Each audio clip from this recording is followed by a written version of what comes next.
get everybody here? Most of us. Some of us. Did you guys get notifications about your midterms? Yes. Yeah. They're extremely high grades. No. Grades weren't that good.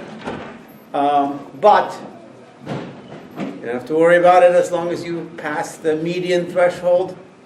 You're at the median, you're still working on the B level. Okay, so I think the median, or the mean, I think, anybody know what the mean was? 46. Okay, it's a little shocking. I know, it's a little shocking. So 46 is a little bit low, but if you got around 46, you're still operating on the B range. So the goal is to try to improve. I don't know what this horrible sound is. Is that somebody? Oh, the lamp or? No, that's it. Oh, it's a speaker. Oh, I wonder if I can turn it down. Okay. So hopefully we don't have to panic too much about that. Let's see if I can turn it down. Is it better? Yeah. Okay. So let me go through the test. You will get the test back as soon as Aladdin gets here, and I will actually pull the tests up. Give me 1 second. So we're going to go to secret locations here.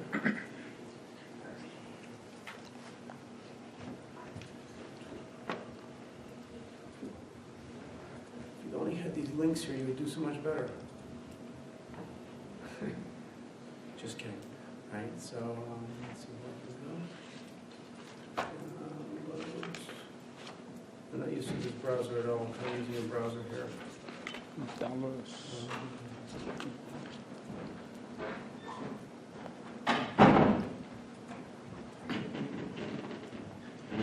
Oh, that's not good. That looks really funny.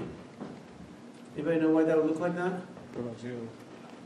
I didn't do anything there. Added it. I think you still got the Yep. edit on. Oh, now it's better, right? Yeah. Okay, so let's go through the test, just to kind of go through the answers. Why the certain answers a certain way. Okay, so we'll start with number 1. So these questions were all worth 2 points. I think there are 25 of them. 25 of them, yeah, 25 of them, and 26 point. The last question was, I think I made it worth what, 10 points or something like that. Forget what All right.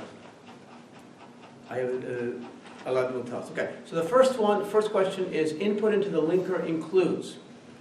So the linker happens after the compiler, after preprocessor compiler. Linker gets it after everything's been compiled successfully.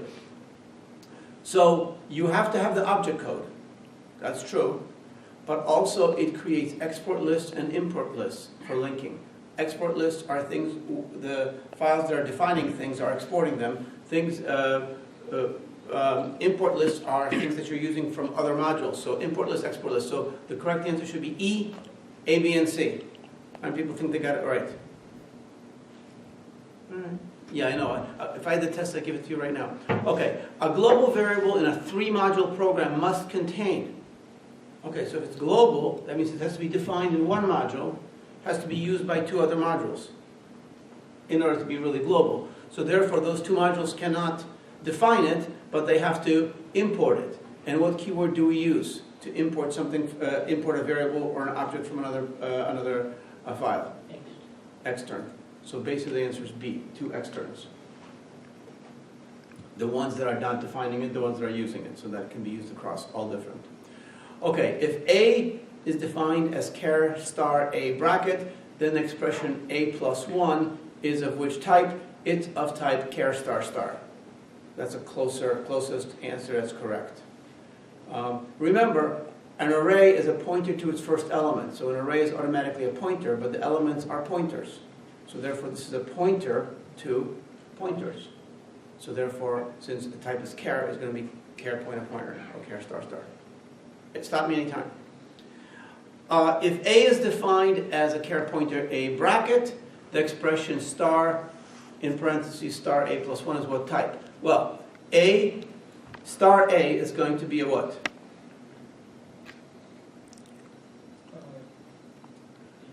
What's star A going to be? Star, not going to be a char because basically it's an array of char pointers. So when you index the array, you get a char pointer.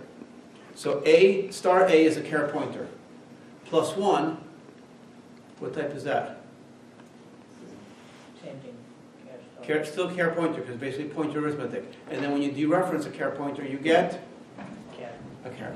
That's where this would be. All right. If the star value of the expression expr is 2, what is the star value of star ampersand expr? Well, first of all, expr has a star value of 2. When you put a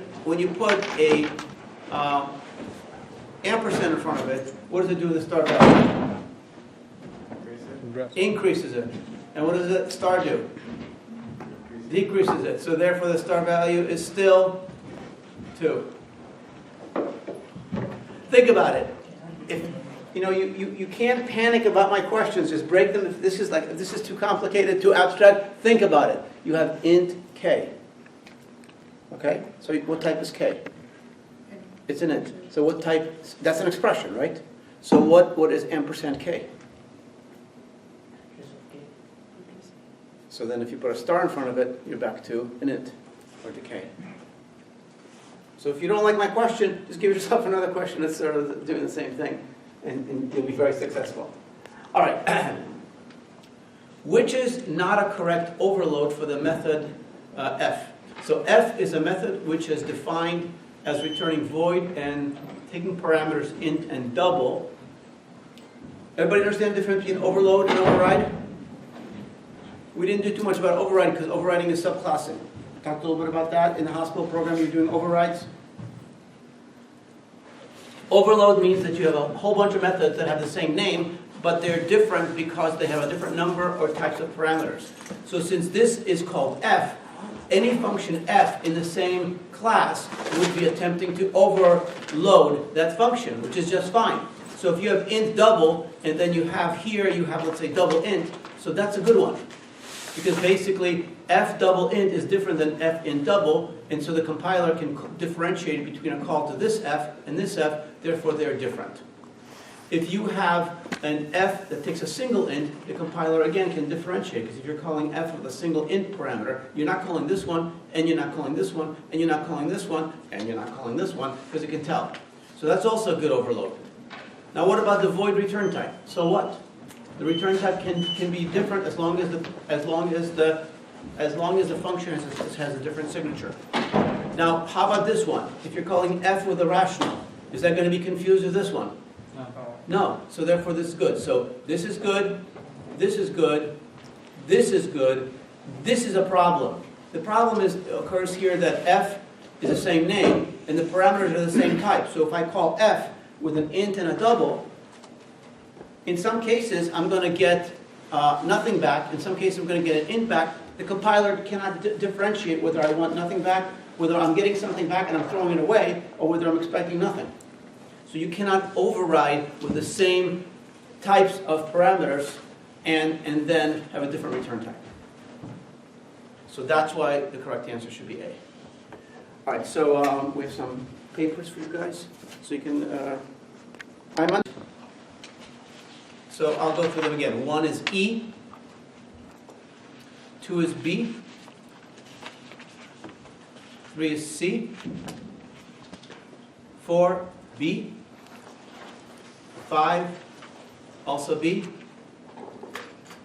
6 is A, that's as far as we got. Number 7, a class with a virtual int G int equal to 0 semicolon. So this is the method we're talking about. Is what? Is this class abstract? Is it a subclass? Is it a concrete class? Does it not supply code for G? Or is it both A and D? Well, first of all, is the class abstract if it has a pure virtual method? Yes. So therefore, that's true. Let's see what else. So if this is true, you can see if D is true. Does not supply code for G. So does this class supply code for G?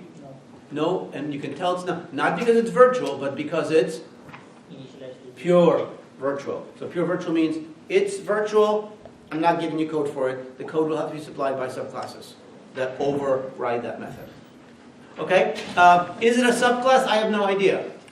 Concrete means we can create objects. We cannot create objects because there's no code for G. Okay, so that's why the answer should be E. Okay. all operators, let's see if I can make this a little bit bigger. Yeah. All operators are C++ sequence operators except. And the answer is A.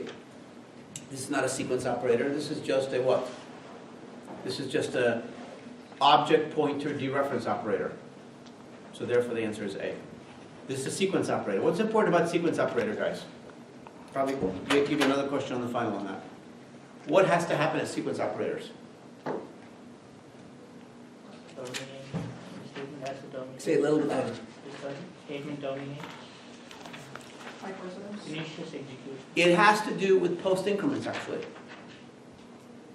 Any side effects, like plus, plus, minus, minus, that follow an expression, have to be applied before the sequence operator. So if you have in here C++ plus B++, by the time you get out of this, those have to be bumped. So if you have B++ plus C++ times D, by the time you leave these parentheses, these have to be bumped. Okay, but if you have B++ plus C++ times D, then that's not a sequence operator, so the compiler could defer bumping them until the semicolon, which is a sequence operator. So the sequence operators in this case would be parentheses, the comma, which is by definition a sequence operator, and the semicolon, which is a statement ending, expression ending sequence operator. Question? No. All operators below can dereference a pointer, except. So this can dereference a pointer because you can say a pointer to an object and then select a member, either a data or method. This one can dereference a pointer. If you have an int pointer, if you stick a star in front of it, you dereference the pointer. And this can dereference a pointer because this is the same as this. Right? The only one that can dereference a pointer is the dot. What can this one do? This can only select a member from an object, not a pointer. So it's not a dereference operator. So B is the correct answer. Okay, the next one is consider the code for the overloaded OStream operator output int. What is a possible last line of the code? Is it return 0, return star this, or return null? Okay, well first of all, what the heck is it returning, this operator? It's returning OStream. What type is OStream? It's an OStream, right? Now, therefore, what is the class that this operator is being defined on?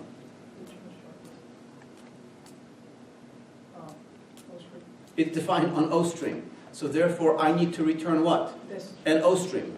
An OStream. If I return this, it's a problem because it's a pointer to the stream. If I dereference the pointer to the stream, I get the stream. That's what I want. Okay, return 0, that's not a OStream. Return, that's not returning anything. That's just returning. Return null, well that'll be kind of useless. Because then you get null back, then you cannot do anything with that value, the return value. You cannot stream anything else. So you should have return star this, C. Okay, if a function has no return call anywhere, then the return type for the function is what? Void. Void. It has to be void, because basically there's no return. It's still going to return. Where is it going to return? At the end of the block. Wherever it gets to the end of the function block, it's returning.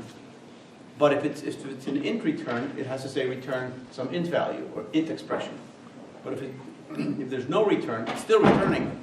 It doesn't return anything, but it has to still come back, come out of the frame, to go back to the previous frame. Okay, the declaration rational const rational ampersand in class rational is, was that an easy one? Well, it's a copy constructor, but it's also an overloaded constructor. So therefore your answer should be E. It's definitely not a destructor.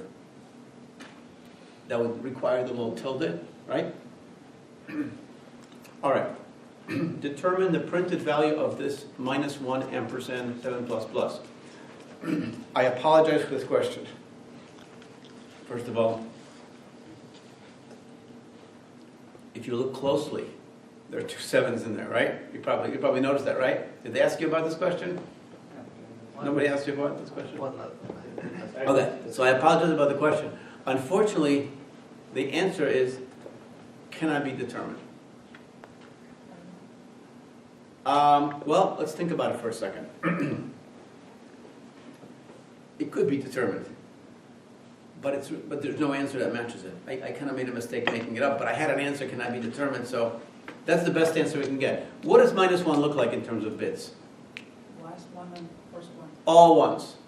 All ones. Negative 1 is always all ones. 2's complement. Why? Because when you flip them to all zeros and add 1, you get the magnitude of positive 1, so that's negative 1. It's always all ones.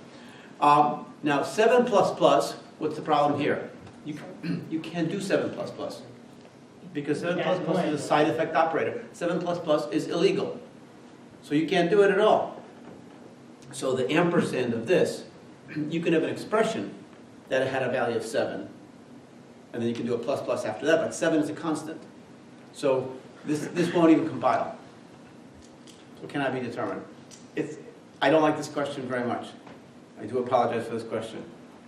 All right, the other questions are better. All right, so this question probably took you the most time. Right? No? It was easy? Okay. To print a hex result in C++, we write cout std : hex 175, which prints out AF, which is hex for 175. This is 15, which is here. This is 15. And the A is 10 times 16. So this placeholder is 1 times 16 to the 0, and this is 10 times 16. This is 10 times 16 squared. So it's 16 to the first power. So it's 10 times 16 is 160, plus 15 is 175. That's just what it is. Now, of course, if it prints out, it might have a bunch of zeros in front of it too. It's going to have 0, 0, 0, 0, 0, AF. Now, when I do a cout standard hex, and I do 0xAABB 0, 0, or 0 hex 1, 1, 2, 2, 3, 3, in order to solve this problem, you really need to write out the hex representations. So, notice that we have A. What is A? A is 4 bits. 1, 2, 4, 8. The 8 has to be on, the 2 has to be on. So it's going to look like what? 1, 0, 1, 0. And how about this one? Same thing. So whatever, this is the same. And these two are the same. So when we do an OR, they'll be the same. So if you have 1, 0, 1, 0, and then you have 0, 0, 0, 1, you get 1, 0, 1, 1.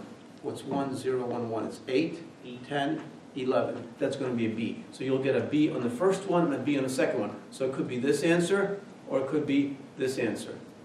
They're both going to start with BB. Okay, the question is what's going to happen at the end. What I would do is I would look at the last two. You got 0. What's 0? 0, 0, 0, 0. In hex, 0, 0, 0, 0. So when you OR that with 3, what are you going to get? If you're going to get 4 zeros and then a 3, which is 0, 0, 1, 1, what are you going to get? And you OR it. 0 and 0, 0. 0 and 0, 0 or 0, 0. 0 or 1, 0 or 1, 1. So what's 0 or 3? 3. 3. So therefore, cannot be this one, must be this one, and this is the correct answer, D. Tricky. All right. Members of a class can be methods, true.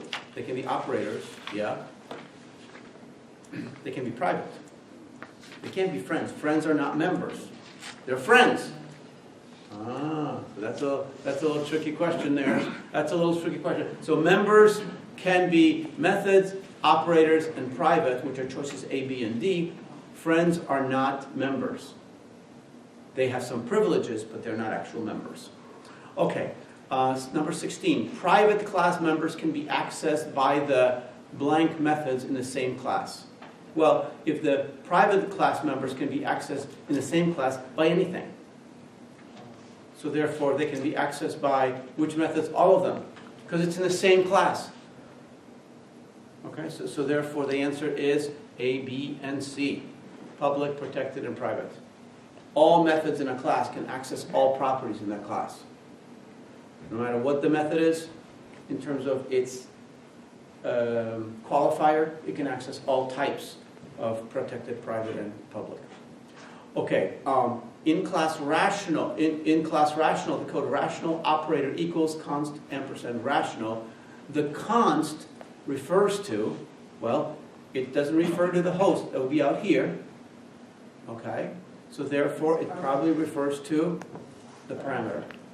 So in this case, it's the parameter is a constant. So we're taking it by const reference, const for protection, reference for speed. So it doesn't copy it, it just sends an address of it. Pointer arithmetic can be applied to all except, let's see, we've got class pointers, void pointers. I don't like void pointers, because pointer arithmetic moves the pointer the size of what you're pointing to. A class, we know how big a class object is. We know how big a const pointer is. Like any array could be a const pointer. A pointer to pointer is just a pointer. It's a pointer to an int pointer, a pointer to an int, a pointer to something. So you can add those. But void pointers, you can't use any pointer arithmetic, because a void pointer plus 1, how far do you go, since the void pointer can point to anything? So that would be the exception B. Heap memory deallocation. Returning memory to the heap of a buffer of int memory locations can be accomplished by the call delete buff. Well, the problem is delete buff only deletes that particular single spot. Delete and buff, that looks weird. Remove buff, that's not even C++, but this is the correct syntax. Delete bracket buff. So delete array buff. You can't specify how many elements to delete. You just delete, you tell them you delete the buffer.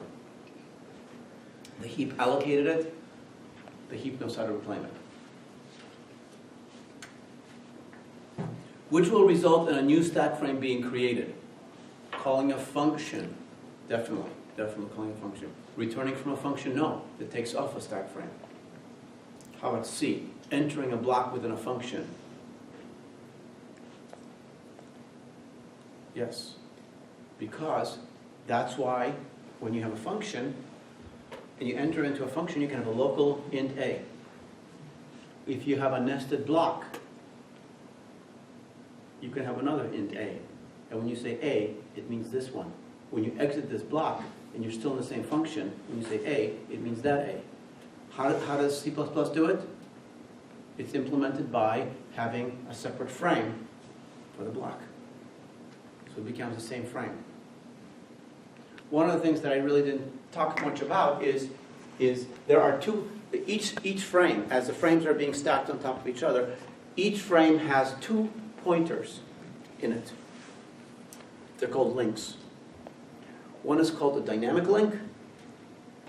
The other one is called a static link. The dynamic link points to the frame that you go back to in terms of control. The static link points to the frame that you look for data. So for example, let's think about this for a second. Let's say I have a function g. And function g looks like this. This is g. And inside of g, I have just start a bracket and a bracket. So I have an inner block. Okay? And let's say I have an int a, int b. And here I have int a inside the block. So as I enter into the function, I have a stack frame. If I go to the block, I go to another stack frame. When I refer to A, it finds A in the local stack frame, so it uses the local A. But when it goes to B, it doesn't find B in this local frame. So it goes to the static link, which points to the frame underneath it, finds B. Get the idea? When we exit from that inner block, references to B will just be local references to the current frame, and references to A will be references to the current frame. So those are called static links. Now,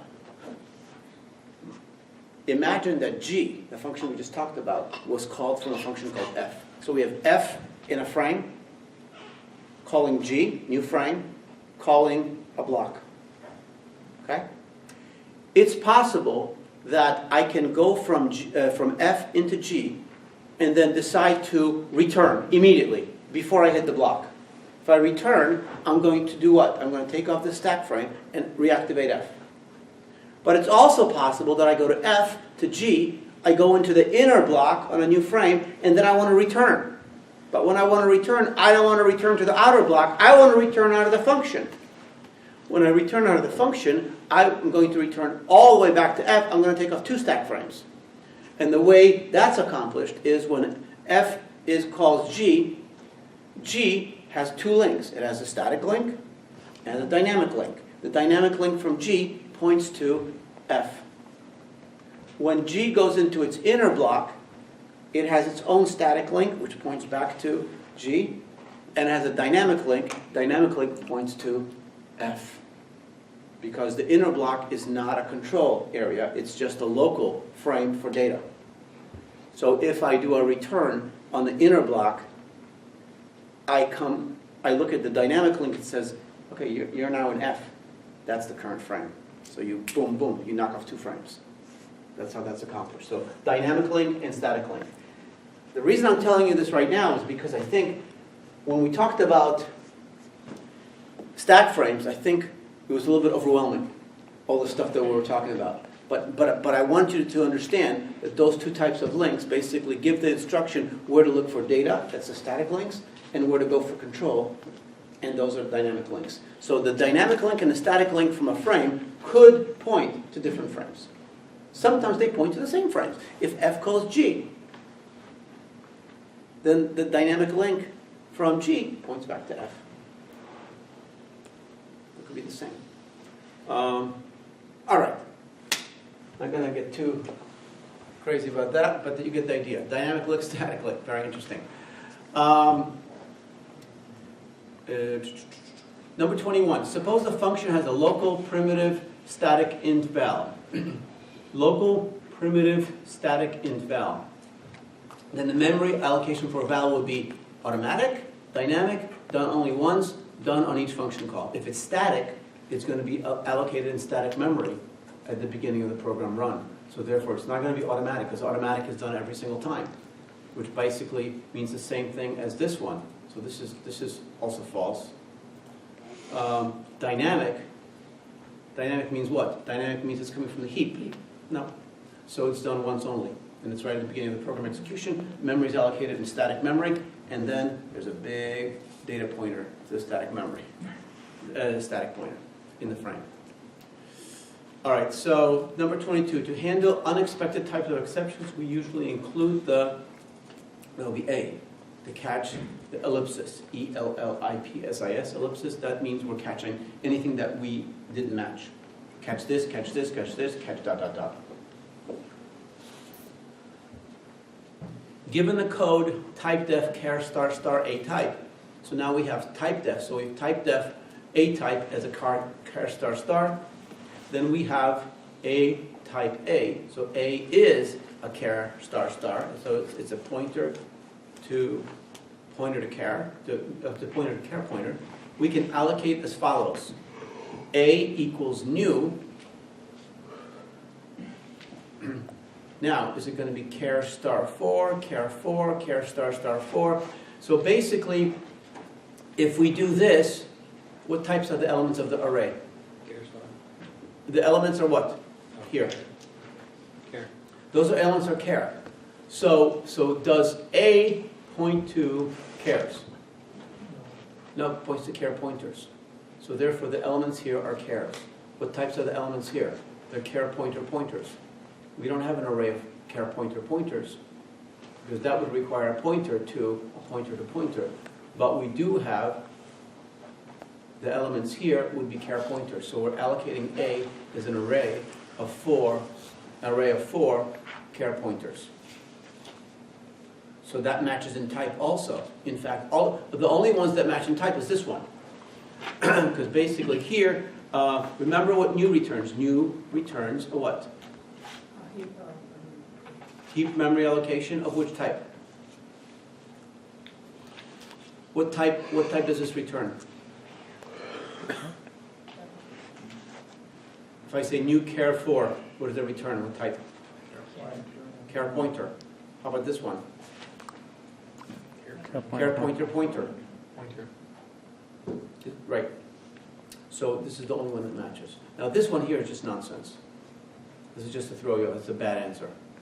So if you chose that one, you should feel a little bit bad about it, because it's just this bizarre code.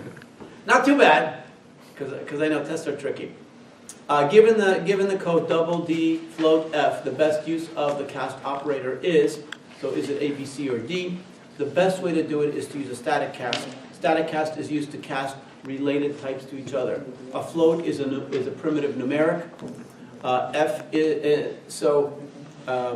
D is a double numeric, so we can basically say, okay, make this double numeric and float it into a representation for a float. So go from 8 bytes to 4 bytes. Mantis exponent 8 bytes, mantis exponent 4 bytes. They're related. You can cast an int to a short to a double to an int. Those are all related types. They're convertible to each other. So static cast would be the best one. Dynamic cast would occur for inheritance, hierarchy. Reinterpret cast is for completely unrelated pointers, like convert an int into a rational pointer, and good luck with that. But sometimes it makes sense, so they let you do that. And this one just takes the const cast off a constant pointer. Okay, last one there in the multiple choice. If we code an inheritance relationship as class sub colon sup, sub super, but not as class sub colon public sup. So that means the class, this is a subclass, this is a superclass, this is a subclass, it's a superclass. So what we're saying here, we're skipping the public qualifier. So we're saying sub is a subclass of sup, but it's not public, therefore by default it's private. By default, it's private. So therefore, the subclass will have access to, so sub, because it's being inherited as a private subclass, the subclass methods will only have access to the public members of sup. Yes? So for 25, I get it's private, but it's not protected? So if you say class sub colon Okay. sup, it's the same thing as saying class sub colon private sup. So that means that this class is a private subclass. Now, I know you covered a little bit of. Yeah, it's a bit design. So therefore, we have, this is subclass, it's a superclass, it's a private subclass. Once you have a private inheritance, what happens is what? Do you tell me what happens? Let's see. Actually, let me think about this for a second. Let me think about it for a second. I think I'm wrong. Hold on for a second.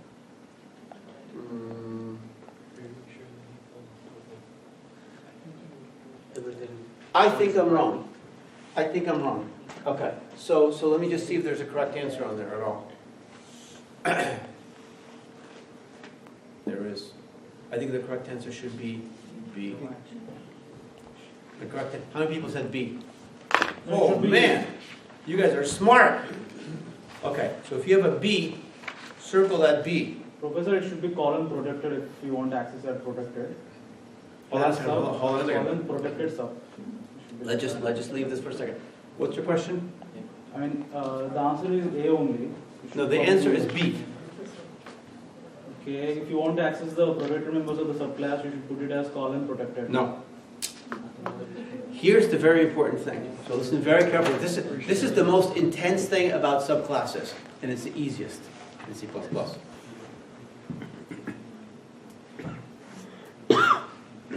This is the most important thing about subclasses. B is the correct one. Huh? B is the correct one, yes. B is the correct answer, not A. So even I made a mistake. So if I made a mistake, it's going to be very confusing. But here's the idea. Are you listening to me? You are not listening to me. You guys are telling some kind of funny jokes back there. Okay. You put C. See, okay. All of the above.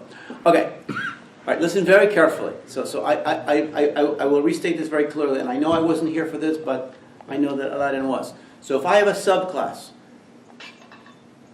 and then I have an inheritance, right? So, subclass, colon, public super. subclass colon private super, subclass colon protected super. That's 3 ways I can inherit. Here's the most important thing that you have to remember.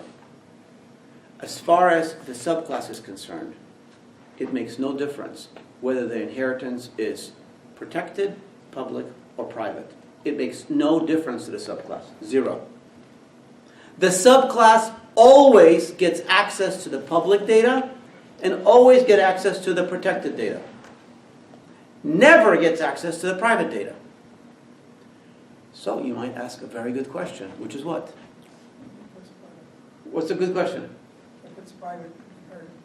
So- What's the use so- of protected in after? Thank you. Okay, that's see. This guy is on. You're spot on today. You should have been taking this this midterm exam today. You'd have done much better. But I don't know how you did. I don't know.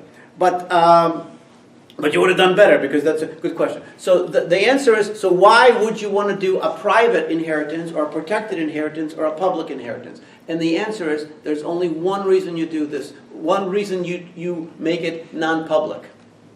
You make it private because you're preparing for another subclassing.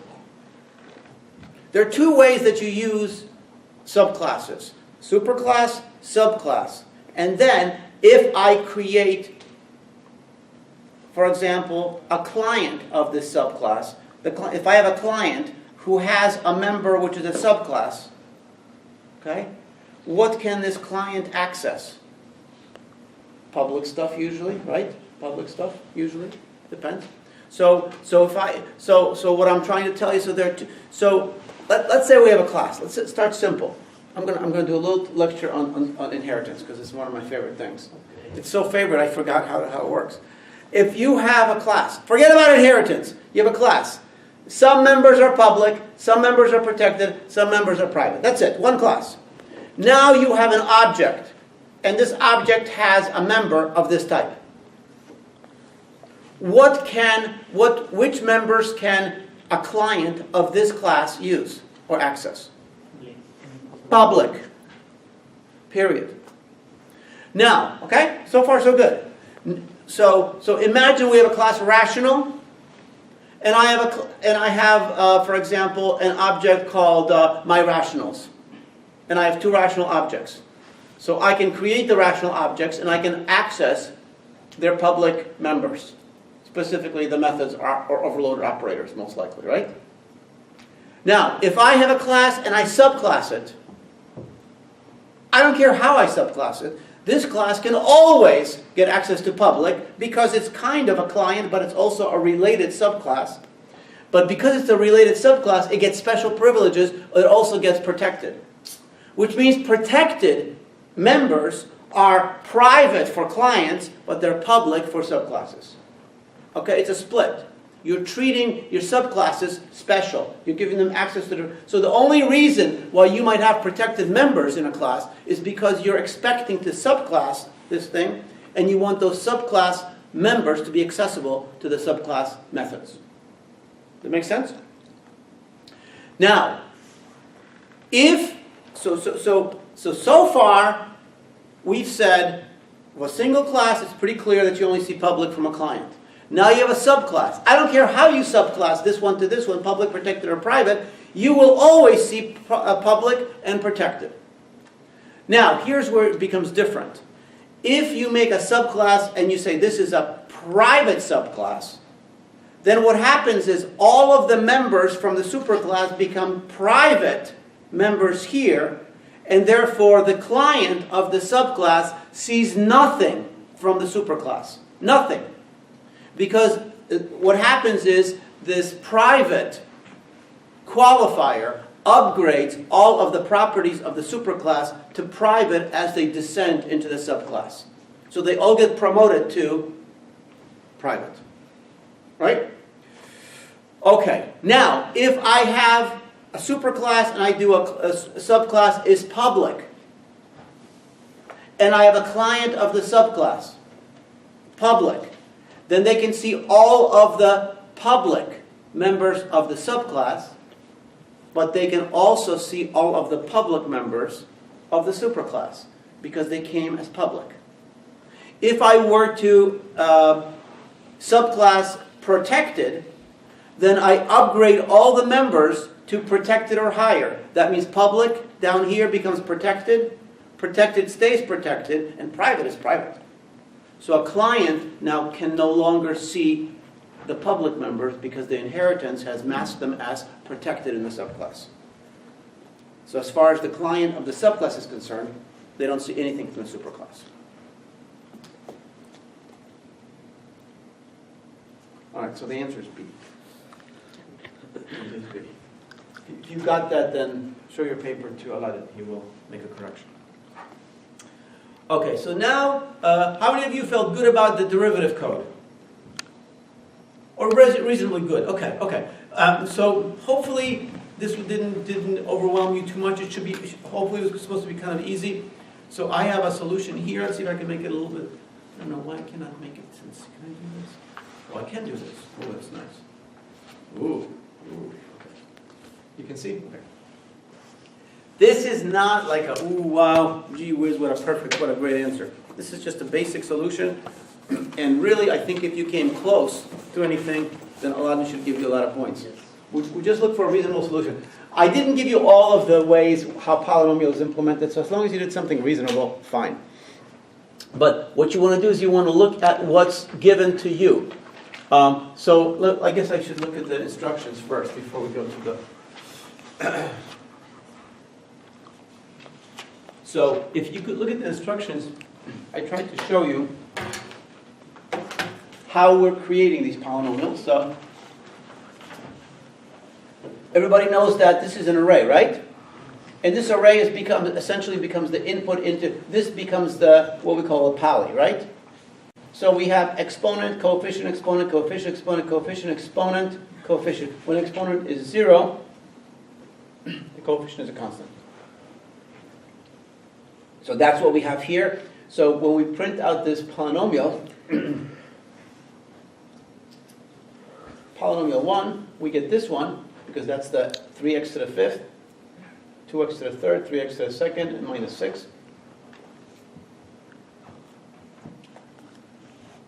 When we say pol 2 is equal to the derivative of pol 1, then we get 15x to the 4th, 6x squared, plus 6x, and the coefficient, and the constant goes to 0. So that's the idea. So we want to return a polynomial. In order to return a polynomial, we have to build a polynomial. In order to build a polynomial, we should look at how we're building this polynomial. So this polynomial is built by creating an array of coefficients and powers and number of terms. 1 term, 2, 3, 4. 1, 2, 3, 4. So now, we go to this page.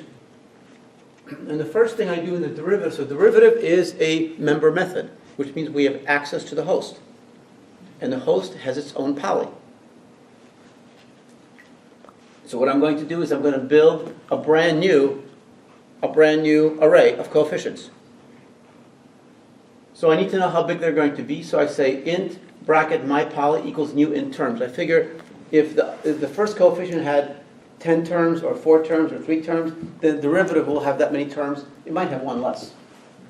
But I'm not trying to write an actual working program. I'm doing something that's going to be reasonable using some simple assumptions. So the number of terms in a derivative will be the same or one less. So then I say int in my terms initialize it to 0. Now I check if the poly what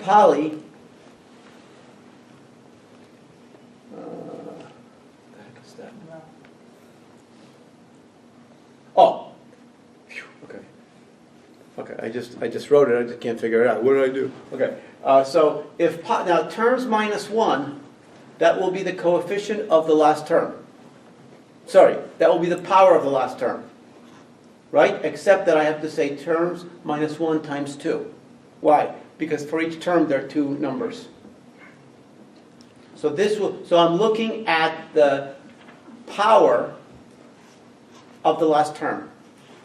If it's equal to 0, that means it's what? It's a constant. So if the last term is a constant, and the number of terms is more than 1, that means I have a constant, and the number of terms is 2, 3, 4, 5, 6, 7, right? So therefore, if I have 2 terms and a constant is the last one, the constant is going to disappear. So in that case, my terms equals terms minus 1. Okay? Does that make sense? It's going to have one less term. Else, we have no constant or only a single term, so therefore the number of terms is going to stay the same. For example, if you have a constant 5, your derivative will be 0. Still have to have it in there. Okay, so it doesn't matter. So here I'm just saying the terms. Now if you didn't do this exactly right, or you didn't check this, you just made this allocation, fine. I'm just trying to show you how, just trying to give you a little bit of a logic to it. Now what I'm going to do is I'm going to generate and assign into my terms, into this little, my poly.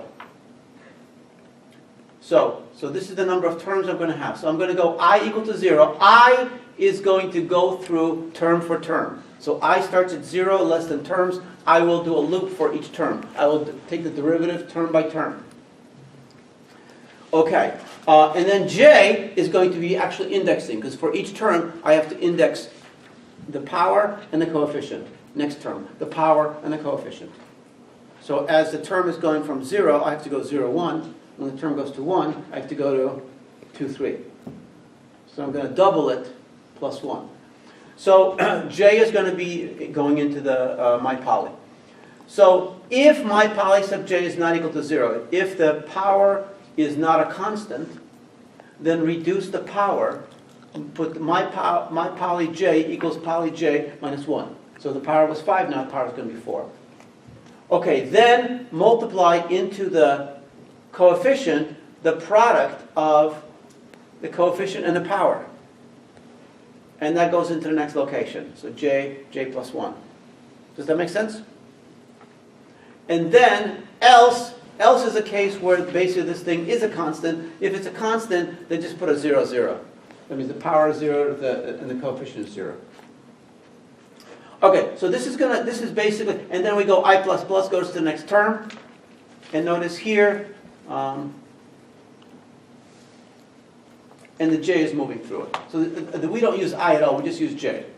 So that's all we do. Now after I've loaded this my poly, then I'm going to construct this polynomial called temp, pretty much the same way as I did it in the little driver program. So I'm going to say polynomial temp, my poly is the array, and my term is the number of terms. So once I have the poly called temp, I just return temp, which is my polynomial return type. Something like that. Any questions or comments?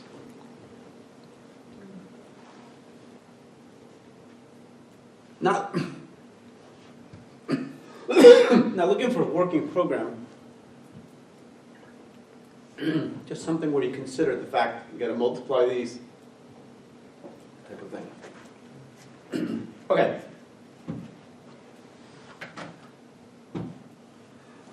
What I want to look at right now, in all the great amount of time we have left, holy moly, where did the time go?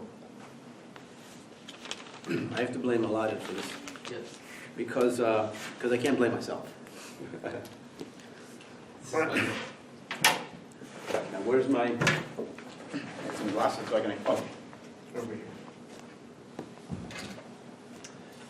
here.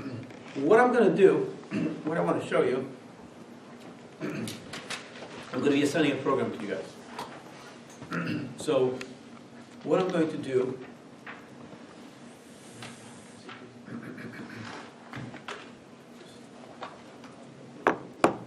So I have a program that I want to show you.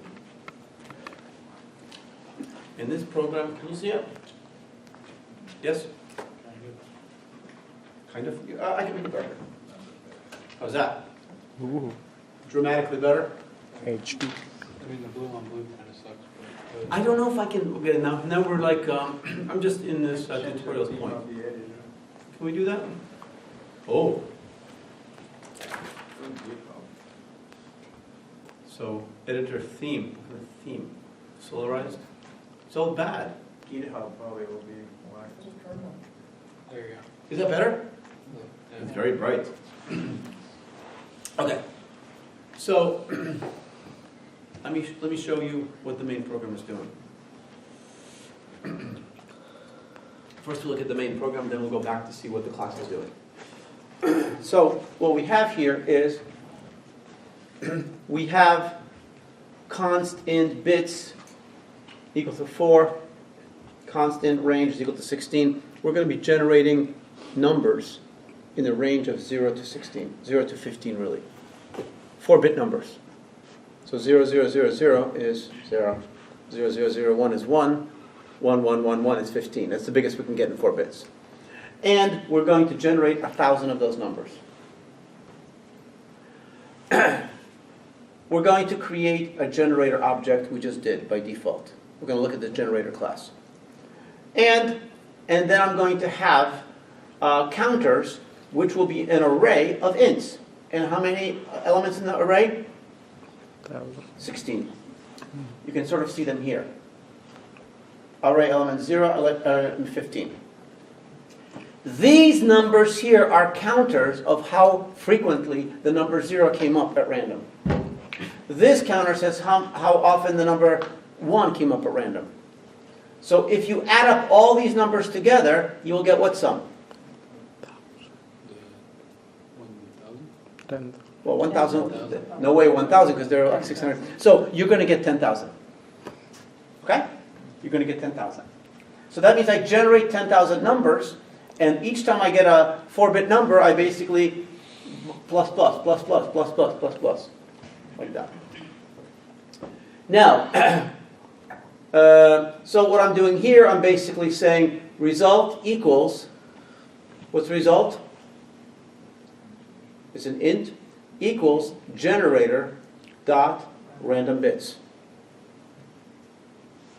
Okay? And then I'm saying counters result plus plus. And I'm going to go for total count. What's total count? 1,000. 10,000. Somebody said 1,000. Okay. So I'm going to iterate 1,000 times. And I'm going to go to counters result. So now what I'm going to do is I'm going to do some output. I'm going to say for I going from 1 less than 16, so 0 to 15, tick, tick, tick, tick, tick, tick, tick. See out the value of I, you can see here inside of brackets, counter sub I. So every time I get a counters result, I just bump it for the particular number. So this will always give me a number in 4 bits. So every time this is generating a random number in 4 bits, because bits is equal to 4, I always get 4 bits of a number, which means it's going to be, now it's getting an int, which is 32 bits. But the 28 bits are always zeros, and the last 4 are random zeros and ones. And that's what gives me a random 0 to 15. So then, what I'm going to do is I'm going to go to the generator, and I'm going to call a function called chi-square. How many of you took statistics or probability? Statistics? Okay. Have you heard of chi-square? Chi-square? It's like a T? No. It's a different chi. I think they go over that in maybe statistics too. You take statistics too? Advanced statistics? Yeah. Nah, I did the first one. Okay. No worries. This is not a statistics course. You can relax.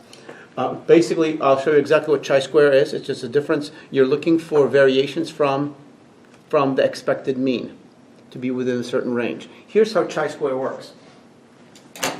If you, let's say you want to generate 10 numbers, 0 through 9. So there are 10 numbers, and you're going to generate 10,000 numbers. All of them are supposed to be random numbers between 0 and 9. If you have 10,000 numbers, but only 10 in the range, how many do you expect of each number? 10,000 divided by 10, about 1,000, right? Now, if you were to actually generate 1,000 of each number, chi-square would says, no, that's too uniform. It's not random. This is too systematic. Chi-square, there's not enough variation. But on the other hand, if you have, for example, one is 1,500, one is 500, one is 0, one is 2,000, chi-square is going to say, no, there's too much variation. So chi-square is a statistical test that will tell you whether your numbers are, in fact, behaving like random numbers statistically behave or not. It's a test. So, chi-square is going to give you either a yes or no. I build the chi-square test inside of the generator. So I simply say chi-square test, and then I say chi-result true, then put passed. It's false. It's failed. Just because chi-square says that your numbers fail the chi-square test, it doesn't mean that your numbers are not random. Because chi-square test only has a certain amount of probability of being correct. You know what a bell-shaped curve is, right, in statistics? Right? So some things are more frequent, and then you have this high end, and then you have this low end, or high end here and low end here. And basically, most frequently, things occur in the middle. But every once in a while, you get these extremes, these outlier values, right? They're out on the sides. So when those values occur, they could still be part of the normal distribution. But they just happen very rarely. So if chi-square says you failed, and you run it again, and it says you succeeded, and then you run it again, it says succeeded, succeeded, succeeded, failed, succeeded, succeeded, succeeded, failed, you're probably not doing too bad. Because that means your failures are probably pretty close, and your successes are within the tolerance. And our chi-square test that we're going to be using is going to be within 90%. What's the word I'm looking for? Not reliability, but confidence. So our test will give us, within 90% confidence, your numbers are random. Within 90% of confidence, your numbers are not random. As it happens in our test, notice that a chi-square value came out as what? So this chi-square is, you'll see exactly how we compute it, is a sum of deviations from the mean. From the expectation, put it that way. From the deviation from the expectation. What's the expectation? The expectation is 10,000 divided by 16. That's the expectation. We expect that many of each number. That's the expected value. But we also expect deviations. So if they're too perfect, not enough deviations, not random. Fixed. Too much variation, not random. Too much differences. But our confidence in saying success, failure is only 90% certain. That means there's a 10% chance that we say it fails, but it's actually successful. Get the idea? With 90% confidence, we're making the statement. So, if I succeed 8 times and I fail 2 times, that's 8 out of 10, 80, that's pretty good. Because if 90% confidence, I expect at least 1 out of 10 times to fail, even if the numbers are truly random. So, keep that in mind. That's it. So that's what it looks like. So let's take a look at our actual class, which is going to be the generator class, which is the most important one. And the generator class the generator class will be a class which is going to be doing something very interesting. And we're going to be doing bit shift random number generation. I'll give you the basic idea. So if you look at this, you're going to get a headache. But if you look at me, maybe you'll get a small headache. So that's the idea. So what we're going to do is first thing we're going to do, we're going to generate a arbitrary 32-bit number. Arbitrary. It means we're just going to, I want a different number every time I start the program. Different number every single time. So I'll get this crazy number, which will be arbitrary. Is it random? No. Random has to be distribution. Arbitrary means doesn't matter what it is. Every time I run it, it should be different. So I get this number, and here's what I'm going to do. I'm going to select what I call tapping bits. So this is bit 0, bit 1, 2, 3, bit 31. I'm going to choose bit 0 and bit 3, because statisticians have told us that if you use these tapping bits, you tend to get a good pseudo-random distribution. Okay? And what I'm going to do is I'm going to take these two numbers, and I'm going to show you in a second, and we're going to do an XOR on those bits. So this bit is going to be either 0, 0, 0, 1, 1, 0, 1, 1. If it's 1, 1, the XOR will be 0. Because XOR is 1 when the bits are different. If this is 0, 1 or 1, 0, it's a 1. If they're both zeros, it's a 0. And what I'm going to do is I'm going to take that bit and I'm going to put it as the first bit of my random number. And then what I'm going to do, I think the way I'm going to do it, I might actually take this bit, shift my register by 1, my random register or arbitrary register by 1, and take this number, put it back here. Why not? Because it's a pseudo-random number. Then I'm going to tap again, bits 1 and 3, XOR. Get a result, put it as a second bit, shift, put that on the back, and continue cycling. So after 4 cycles, I'll have 4 0 1s randomly generated from this we call a feedback shift register, and then I'm going to return that number. So that's the basic idea. So let's see what I'm doing here. So first of all, this is the constructor to the class. This is the constructor. The constructor basically says, okay, sequence equals time null, time times null. Okay, what the heck is that, right? Anybody know? There's a function called time, which comes from the ctime header file, and you have it's up on the canvas, and basically it returns to you the number of, I don't know, milliseconds since January 1st, 1970. For some reason, that's a really important date in computing. Everybody's crazy by January 1st, 1970. Let me tell you something. It wasn't that great. I was there. Not that great, but for some reason it's very, very important. So as the computer is running each time, it's always the number of milliseconds changes very quickly because it changes 1,000 times a second. It's growing. It's increasing. What I'm doing is I'm taking these two crazy numbers, multiplying by each other, and then I'm getting a really big number. And I'm calling it my sequence, and that's going to be my bunch of bits. And every time I start my program, I get a different bunch of bits. That's the whole idea. So I don't have the same, so I have unpredictable behavior, sort of a random behavior, or arbitrary behavior. Now, the next method here is going to be random. And if you remember, my driver program basically went to the generator and called random and sent in a 4. Remember that? Yes? Okay, so what I'm going to do, so basically what that means is it's going to kick in this method, which is going to return an unsigned long, and I guess long is going to be really long. It's going to be 64 bits probably on this compiler. I'm using this tutorials point GNU C++ compiler. Which one is it? I think it tells you which one. GNU CC 7.11.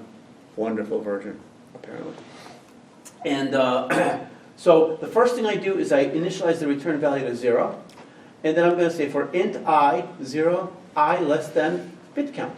So that's going to ensure 4 iterations.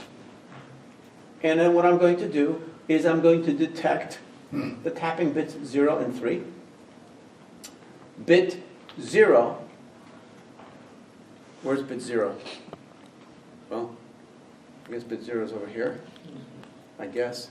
It really doesn't matter, but as long as it's the end of something.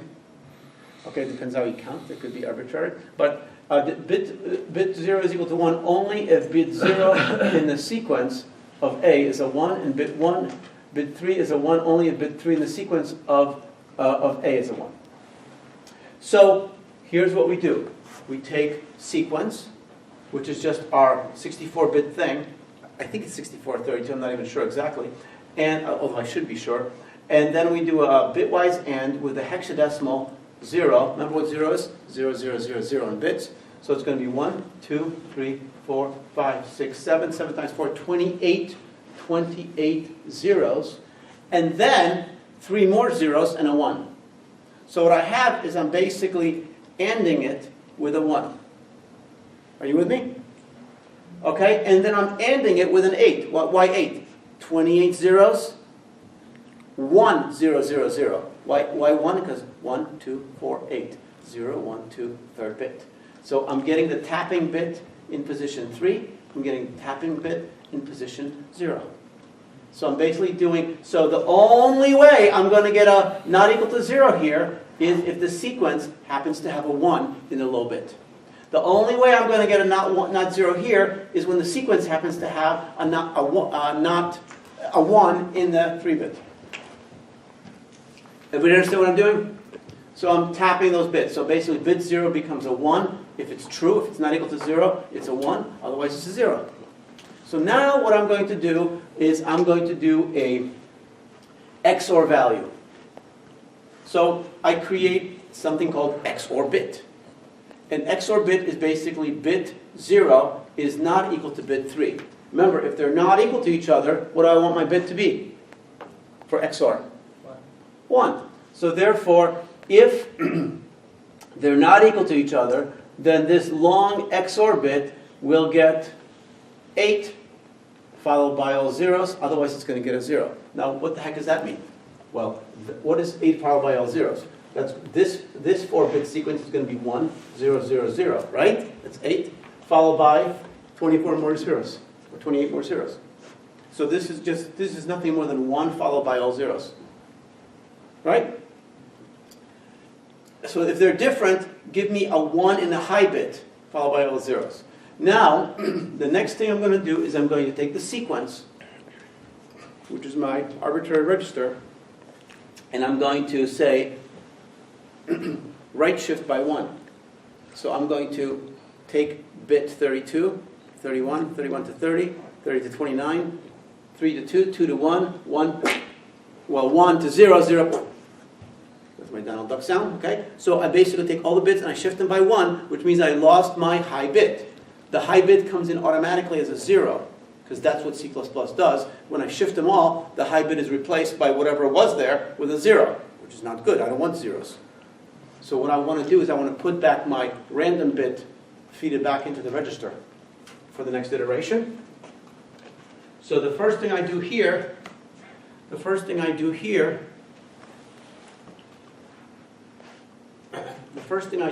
is I shift the register by 1, and then I say, so sequence, and then I say sequence or equals XOR bit. My XOR bit has a 1 in the high bit or a 0 in the high bit. And what I'm doing is I'm taking that XOR bit and I'm taking the sequence and I'm ORing them together. So these are all zeros, so they will remain whatever the sequence was. But this shifted sequence is a 0 and a high bit. And the XOR bit might have a 1 or a 0. So when we OR it, that 1, if it's a 1, will go into the sequence. If it's a 0, it will go in the sequence. So everything is shifted by 1 in the sequence, and plus whatever we XORed goes in the back of the register. Get the idea? Are you with me? Yes? Well, don't say that like that. Okay. All right. So we're feeding the XOR bit back, and that's why if the bits were different, we stuck the 1 on the high bit because we wanted to stick the high bit back to the sequence using the OR. So the OR with all these zeros, all these 31 zeros, is not going to affect the sequence in position 0 through 30, but position 31, which is the last one, is going to be either a 1 or a 0. And if it's a 1, we're going to OR a 1 into the sequence at the high bit. Otherwise, we'll OR a 0, which is what we should be, because whatever with this. Okay, now, I'm going to shift. So now, where is the return value? The return value originally was 0. But now, what I'm going to do is I'm going to say return value left shift equals 1. So the return value, which is 0, I'm shifting it to the left. And the reason for that is because I want to feed in that XOR bit into the low bit of the return value. And I want to do it how many times? 4 times. So that I feed 4 random bits, and that way, if it starts with 0, and you shift it 4 times, and you shift in zeros or 1, the most you're going to get is 4 ones, which is 15. The least you're going to get is 4 zeros, which is 0. That's what you want. So I'm going to say return value left shift by 1. Then, if XOR bit is not equal to 0, remember, I took my value, and I shifted it to the left.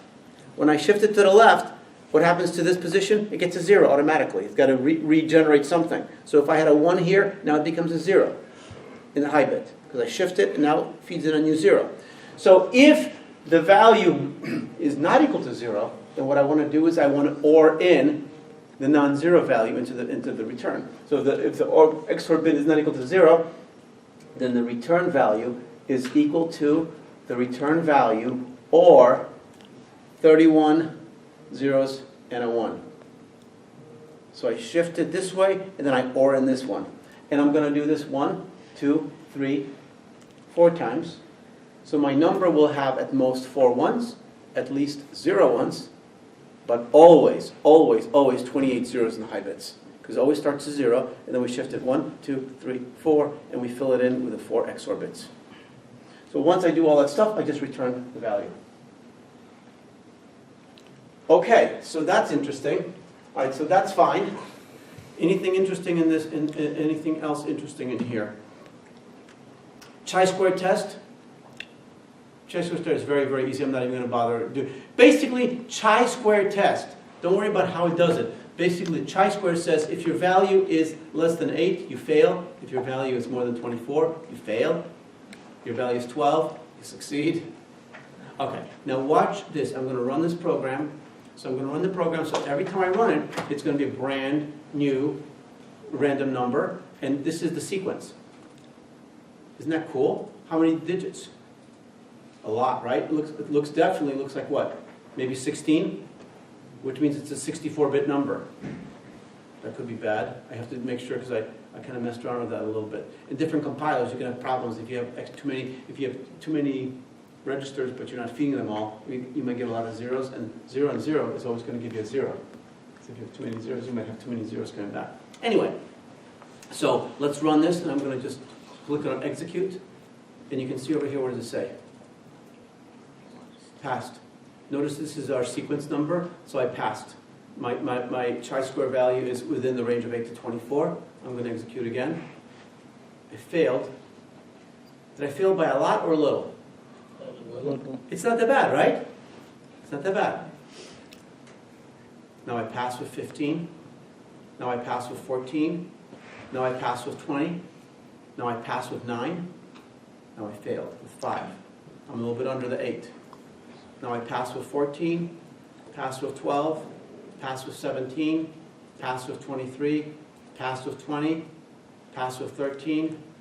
Pass with 9. Pass with 16. Pass with 18.8, pass with 15, pass with 12. Let's go to the next failure. Passed, passed, passed, failed. Just failed. Okay, so that's how this is working.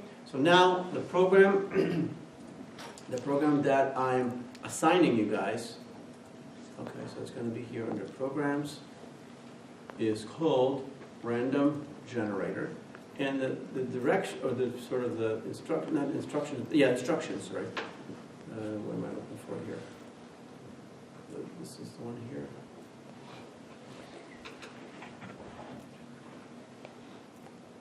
Okay, this is the program. Nice blue, right? So this is a fancy way of talking about what we just did. So I saved you a lot of hassle. You still have to read it, but now you'll know what I'm talking about. And when you're talking about 32, it might actually be 64 on some compilers, most compilers. So in this example, you can see what chi-square is. So chi-square,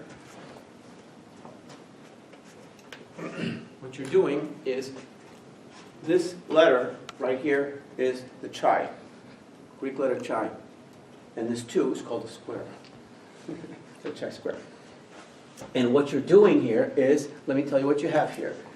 N is the number of values you're generating. In our program, it was how many? 10,000. R is the range of numbers. In our program, it was 16. So if you take 10,000 over 16, that will give you how many numbers you would get of each kind if they were pretty much all the same. So that's the expected value. That's the mean, right? You expect to get that. So now, Fi is, because you're selling Fi from 0 to, in this case, 15, which is all 16 values, Fi is the frequency of how many zeros? How many ones? How many twos? How many 15s? You're taking the number of observed values, 0, 1, subtracting it from the expected number and squaring it. Does that make sense? So this summation is basically going to give you the sum of squared deviations. Does that make sense? Sum of squared deviations.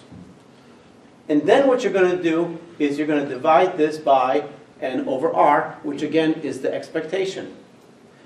That value will be equal to chi squared. And acceptance is going to be based if the value is in the range of r plus or minus 2 times r, chi squared. So in our case, we end up with numbers like 8 and 20 because that was plus or minus 2 times the square root. Okay, so those are the numbers. Okay, so, and of course our confidence level is for this test. Of course, we can play around with these numbers, but when the number is plus or minus 2 times the square root of r, you say r plus or minus square root of r, then you're expecting it to be 90% confident that it's going to be random if it is.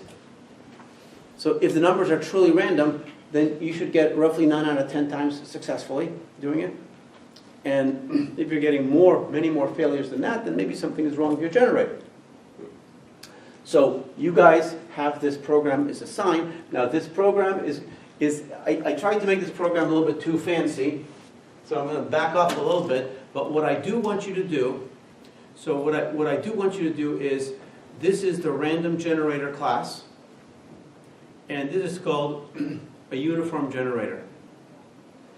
Now before you panic, a uniform generator is a generator that generates number with equal like probability in the range. So therefore, what we just saw in the example, which is code that you have up on the campus, you can run it, see it.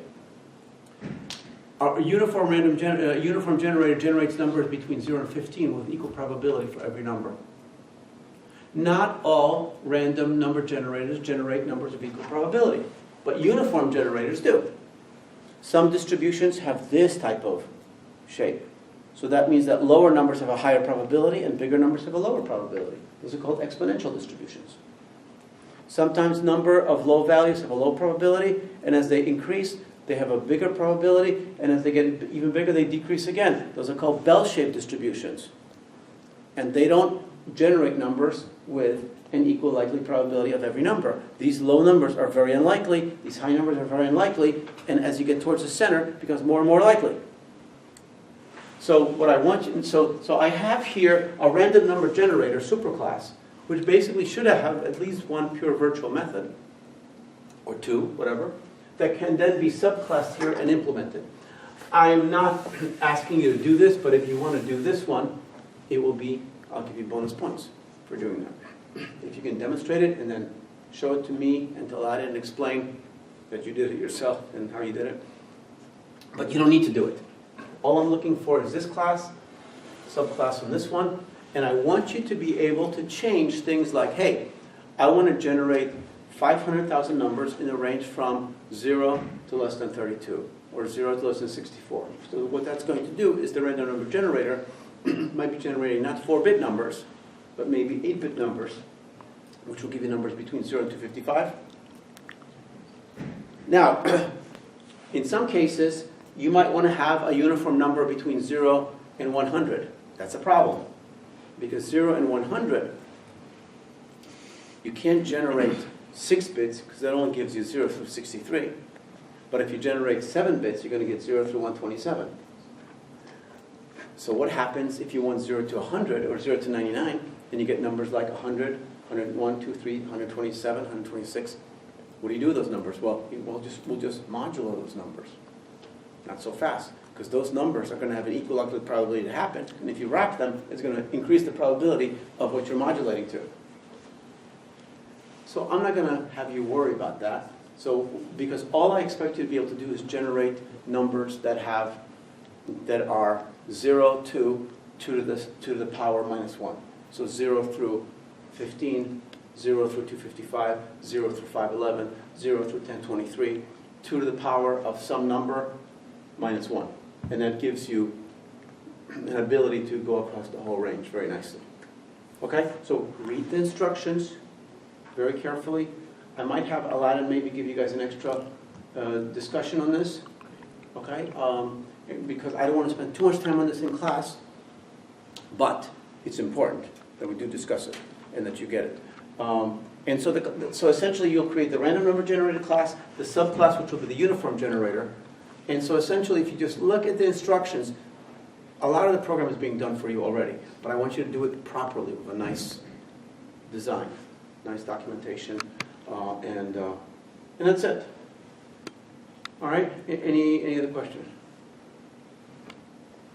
So start looking at this and come up with a list of questions if you have any, and certainly run my program, please. Make sure you get that sucker running and you understand exactly what it's doing. Okay, once you master that, then everything else is going to be like, okay, just going to package this, package that, put this together. Okay?